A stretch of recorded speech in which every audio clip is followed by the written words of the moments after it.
Super-duper-doo, how are you? I'm sure you are amazing because you've got your own business. You've got a product or a service. You do something that's going to add value to the world. You've created something that will make people feel better, look better, be healthier, fitter and stronger, feel safer. It's going to add value to their lives. So once you've got a product or service that is awesome, it's going to be successful if people know about it. And of course, that's called marketing. So what's the best way to market your business? And there's a bazillion ways. There's a university degree. You can get a degree in marketing. You can get a degree in international marketing. But ultimately, the question is, how are people going to find out about your business? And probably a more important question, if you haven't got an enormous marketing budget, so you haven't got money to do television ads or radio ads or ads in the newspaper or a big social media campaign, what's the best way to market your business? My question is always this. Number one, what is it that you do? What do you specialize in? Who are the people that you want to talk to? And have you got everybody in your life talking for you? So let's just have a look at, and I use the exercise profession. If somebody says to you, what do you do? Of course, you're going to say, I am an exercise professional, or I'm a personal exercise coach who specializes in. And of course, I always ask, please don't call yourself a personal trainer. There are too many personal trainers. There are too many people who have had a bad experience with a personal trainer. And it's a normal statement. It's like saying I'm an accountant. People tend to walk away when you say that because it's boring and people don't want to talk to accountants. But if I ask somebody, what do you do? And they say, I help people reduce their taxes, increase their income and retire early, financially free, I might be more interested in talking to that person, and that's actually what accountants do.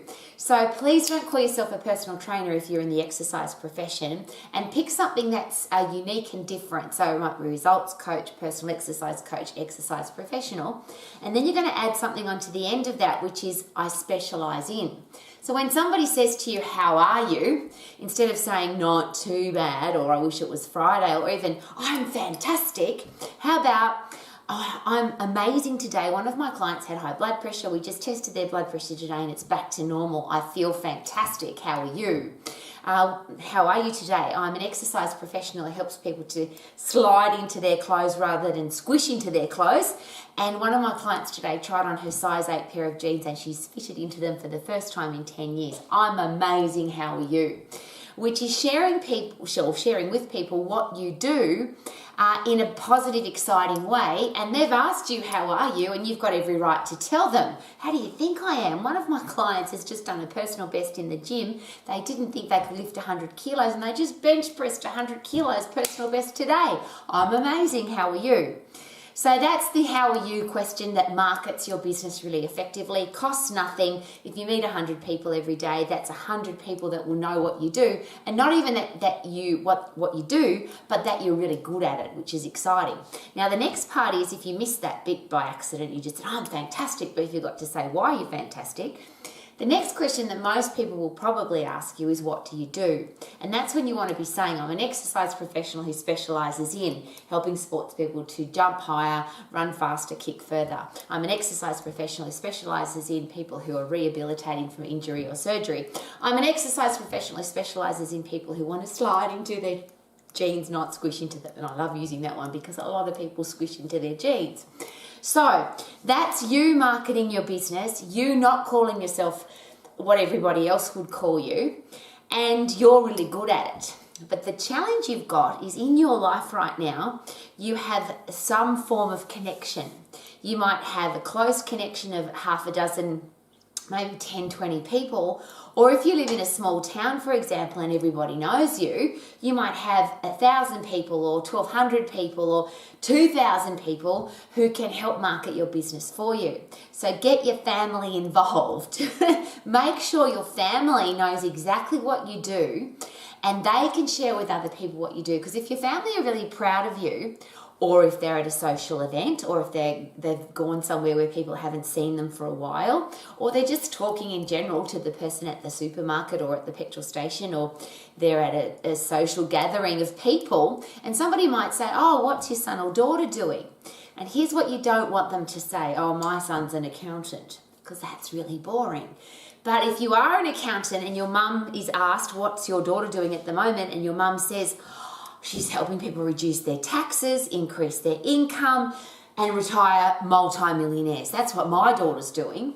Is it possible that people would be more excited, A, to talk to mum, and might even say to mum, wow, can your daughter do that for me too? So as an exercise professional, please train everybody in your family, everybody in your life, all your friends, your associates, everybody who knows you.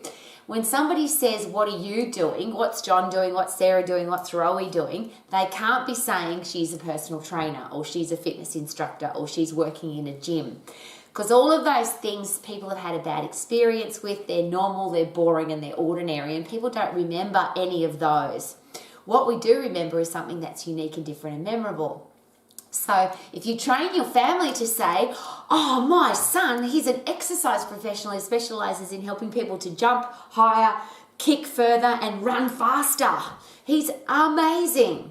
Now we've got somebody who's marketing your business for you in the best way possible, and it's for free and it's real and it's genuine. You just have to train people to say it properly. So you might have a family reunion, sit everybody down. I don't like sitting down, so maybe you'll stand everybody up and say, if somebody asks you ever what I'm doing, please share with them that I'm an exercise professional and I specialise in helping people slide into their clothes rather than squish into their clothes, and get people to practice a few times so that when somebody says, what's Rowie doing? They're going to say, oh, Rowie's an exercise professional and she specialises in helping people recover from surgery and injury and makes them feel better really fast.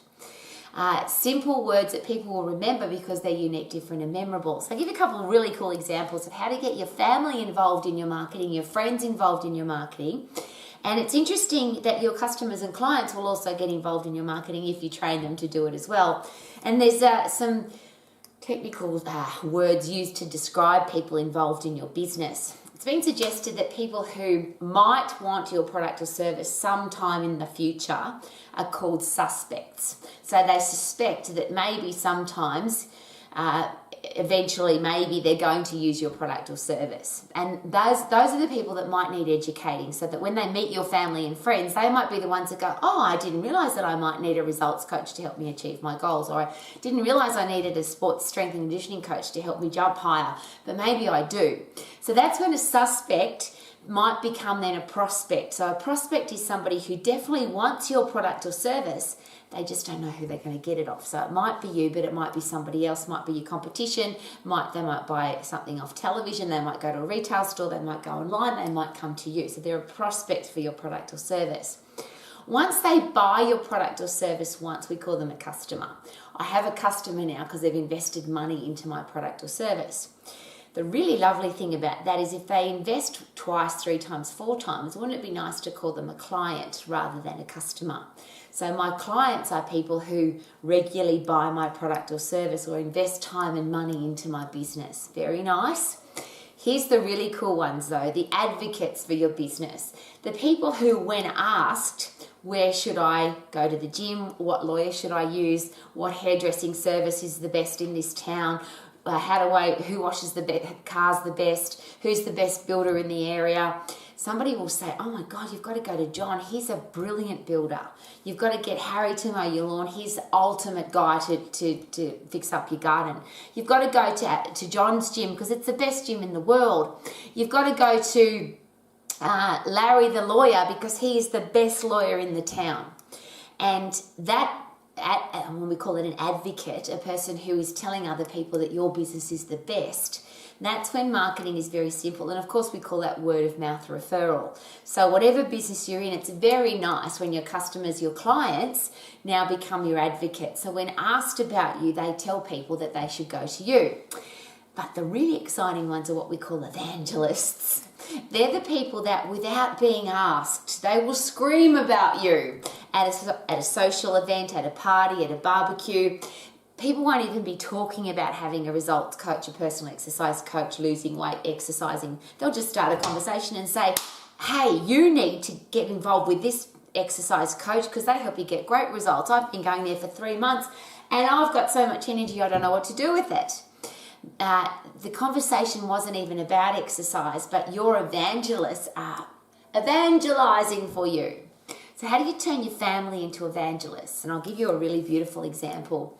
My mother, who at 74 years of age was diagnosed with advanced osteoporosis, which is the reason why she came, well, technically didn't come to us, but she was on holidays with us on the Gold Coast in Australia, and her bone mineral density test came through and she had advanced osteoporosis. And the orthopedic surgeon suggested that her walking stick should become a walking frame, and then they would order her a wheelchair because she wouldn't be able to walk anymore. Well, what happened, to cut a very long story short, my awesome, beautiful, amazing husband, who's also a health scientist, got rid of the walking stick, said that we're not having a walking frame, got her to start exercising, yes, with a personal exercise coach, got her to do balancing exercises, strength training exercises. Her bones built back. She got really fit. She was doing boxing and swimming and sand running and running up and down stairs. And this 74-year-old woman became an 80 and 85-year young woman. And when we moved her to the Gold Coast, because we literally moved her out of an old people's village, a retirement village, because what happens to people in a retirement village where there's other old people? They get old and they tend to stay there, and that's the end of their life. Well, we didn't want that for my mum, so we moved her to the Gold Coast, and she started not just exercising on a regular basis, but she had a personal exercise coach. His name was Ben, and she loved him. Now, here's this 80-plus year young woman. She literally became a young woman again. And it was like a light had been ignited inside her. She just loved going to training. So she would do her hair nicely. She would dress nicely. She would get ready to go to personal exercise coaching sessions. She loved it. And she became Benny's evangelist. So she would carry in her handbag, and I don't know if you've ever seen a nana's bag, but certainly my mother has many, many grandchildren. And in her nanny's bag, she would have business cards, brochures, testimonials from other clients of Ben's, and she would have them all in her bag. And my mother, at 80 plus years of age, had no shame. She wasn't embarrassed. She just loved her exercise professional, and she used to catch the bus from her apartment to the college if she wasn't walking. And the only time she didn't walk is it was very hot on the Gold Coast. But my mother's the kind of woman who would get onto the bus and she'd sit down next to somebody on the bus and she'd say, "Have you got an exercise professional?" And back then we used to call them personal trainers, not anymore. And she'd say, "Have you got a personal trainer? You need to have a personal trainer. I have a personal trainer. His name's Ben. Here's his business card. You should give him a call. If you want to be as fit, strong and healthy as me and have as much energy as me, and you know that I'm more than 80 years of age, you know that, don't you? You should have a personal trainer." And she was an evangelist for him. Everywhere she went, everybody she spoke to the doctor, to the orthopedic surgeon, to the lady at the supermarket, to the lady at the real estate agent, wherever my mother went, she was the evangelist for Ben, her personal trainer, and she absolutely loved him. And there are so many people who said to Ben, "I've come here because Mutti told me to." Literally, Mutti told me, that's the name that everybody called my mother. Mutti told me to come and train with you, so I have.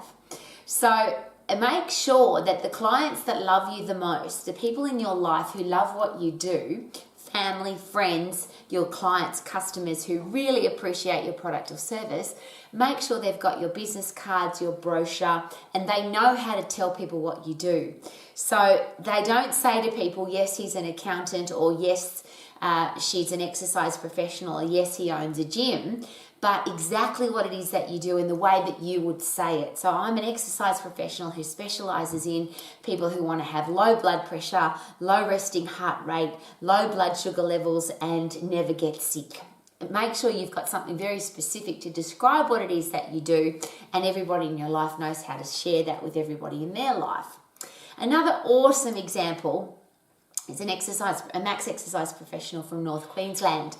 And his business name is Gold Standard Bodies, and he has a very professional uniform, of course, polo shirt, professional slacks, trousers, black shiny shoes, and every accessory is gold, and it's a very lovely uniform. However, what's even more cool about his uniform is that his wife has one and his two beautiful children also have gold standard polo shirts or gold standard body polo shirts. And on the back of the shirt, it says, "My dad is the best exercise professional in the world. My husband is the best exercise professional in the world." And they wear gold standard body polo shirts. So not only does he wear a uniform that markets his business wherever he goes, and he looks very professional and awesome, but his kids are wearing the shirts and his wife is also wearing a beautiful gold standard body shirt. So the people in your life who will wear a shirt for you, and of course then you want to have beautiful shirts, make sure that the back of their shirt is telling people something really cool, really cute, really gorgeous about you. I've got the world's best exercise professional. I go to the world's best results coach. My results coach is, my personal exercise coach is, he goes, woohoo, don't you love that? Haha. So, make sure that everybody in your family can market and promote you, evangelize for you. Make sure that if they will, they'll wear a shirt for you. And it's not just a shirt with a name and logo on it, but it's actually got something on it that will be unique and different. Make sure everybody in your family has your business cards, your brochures, and they would very happily share that business card or brochure with people that they come in contact with. A very nice way to market your business. The other really cool thing is, I know that we don't talk much on the phone anymore. We tend to send text messages and emails and we don't talk much anymore. But in business, there is still that, I'll rephrase, if you're putting your telephone number out anywhere, is it possible that people will call you? If somebody refers them to your business and they say, you should call Rowie, or you should call that health club, or you should call that lawyer, or you should call that builder, when people call you, if you're not answering the phone, and of course if you are answering the phone, you should answer in a very unique and different way. And one of the really cool things about answering the phone, and I always suggest this, thank people for calling you. So thank you for calling rather than hello or good afternoon or good evening or good morning, because often if you love your business, you don't even realize what time of the day it is. So thank you for calling. My name is, can I ask for your name, please? So thank you for calling. My name is, then the name of your business. Thank you for calling Rowie at the Max International Colleges. Can I ask for your name, please? And the reason we do that, or suggest that you do that, of course, is that we tend to use the phone in a very weird way. If I talk to somebody face to face, I would never say to them, hello, this is Rowie speaking. Because obviously I'm speaking, I'm not singing, I'm not screaming, I'm not whispering, I'm speaking. And I don't know why people answer the phone like that. It's just something to do with some habit we've gotten into. So instead of saying, hello, this is Rowie speaking, because obviously I'm speaking, thank you for calling. My name's Rowie. Can I ask for your name, please? Which is what you would do in normal conversation. And then, of course, when you get the person's name, you need to use it. So that's a unique and different way to answer the phone. But if you're not answering the phone, there's some really cool things to use to market your business that people will remember. And your family is definitely somebody to put into this process that's really cool. So if you've got kids in your life, thank you for calling Larry's Lawyers. My daddy's a lawyer and he's the best lawyer in the world. My name's Johnny and I'm his son. He can't talk to you at the moment because he's helping people with their legal challenges. And if you've got a legal challenge, my daddy can help you. So please leave a message and my daddy will call you back. Very memorable. And when we hear a child's voice, we react or respond differently. We don't think the same way when we're talking to children, and we certainly don't talk the same way, and it changes our headspace. So if you've got a message bank on your phone, please make sure that, number one, if you've got children, use a child. That's absolutely awesome. Thank you so much for calling Rowie's Gym. Oh, my mummy's got the best gym in the whole wide world, and if you want to go to the best gym in the whole wide world, you better leave a message because my mummy will call you back. People remember that kind of a message. So children are awesome. Family testimonials are really cool. Hello, you've called Johnny's Gym. This is his mum. John's helping people get healthy, fit and strong at the moment. So please leave a message and I'll make sure that he gets the message. You know, I'm really proud of my son because he's the best exercise professional in the world, and I'm allowed to say that because I'm his mum. Again, very easy to remember, very memorable, and something that people will talk about. So who in your life can you use to market your business, to promote your business, to be an evangelist for your business in all the different ways available? The other one that's really cool for a message bank is if you've got somebody famous in your life, whether it's a football player or a musician or somebody that the community would know or the country would know. So if you know somebody or you've got not just, it can't be just an acquaintance, but somebody who would be very proud to share with the world that they know you and they trust what you do in business. So let's pick on, wouldn't this be awesome? You've called Michelle's Sports Store. This is Cristiano Ronaldo. I'm one of the best soccer players in the world. And Michelle runs the best sports store in the world. And I highly recommend that if you're going to play football, if you need anything to do with soccer, whether you need boots or clothes or balls or whatever it is that you need, you should shop at Michelle's store because she's the best in the world. Thanks for calling. She's going to call you back. It's Ronaldo. And I just use that as an example. If you know somebody that people would recognize their name and or their voice or both, then what a great idea to use them to market your business on your voice message. So there are things that you can do that don't cost any money. If you can turn people in your life into an evangelist for your business, they're going to carry your business cards and hand them out, talk about you with passion, enthusiasm and excitement. Make sure they've been trained to tell people exactly what you do, not some boring version of what you do. And wouldn't it be awesome if they would wear your shirts? And let's just say, we'll go to the exercise profession. Let's say you've got 1,500 members at your health club and they're all really proud to wear a shirt that says, I go to the best health club in the world, and they wear that and it's on their back, and everywhere they go in the community, people can read that shirt. Do you think that might have an effect on people's... and I'll rephrase that. When we advertise, it seems that people know what advertising is. But when you've got real people telling other real people about how good this product or service is or how good this place is to do business with, is it possible that that could make a really big difference? So if you want to, first of all, if you've got a product or service that you're really proud of, you can't sell a secret. You have to tell the world about it. The next question is, how are you going to tell them? And yes, you can put ads on television, you can put ads on the radio, and you can do social media, and there's lots of ways to market. But one of the easiest and most genuine, real ways to tell people about your product or service is to have other people tell people about your product or service. So train the people in your life to be an evangelist, and you might not need to train them. They might want to do it. You just have to ask. But if it's your family, please make sure that if you're an accountant, they're not telling people, yeah, Roe's an accountant. No, if you are an accountant, you want people to be saying, oh my God, Roe is the best in the world at reducing people's taxes, increasing their income, and making sure that they retire financially free, which is obviously what you would say if you're an accountant, not if you're an exercise professional. If you are an exercise professional, wouldn't it be nice if your family was saying, oh, Roe is an exercise professional. She helps people to stay young and strong for long. Roe helps people to look in the mirror and say, wow, because they've got a healthy, fit, strong body and a healthy, fit, strong brain. Whatever you want people to say, make sure you're saying it with passion, enthusiasm, excitement. You train them to say it really well. And it won't be long before your business not only is booked out, but you'll have a waiting list and people will be telling more and more people about how good you are. And you might have to open another health club or another boot camp or another personal training studio. Your business will be successful if you're passionate about what you do and you can pass on. Passion, pass on. Be proud of who you are, do what you're passionate about, and make sure that your product or service is adding value to people's lives. And guess what? Your business will be successful. Woohoo!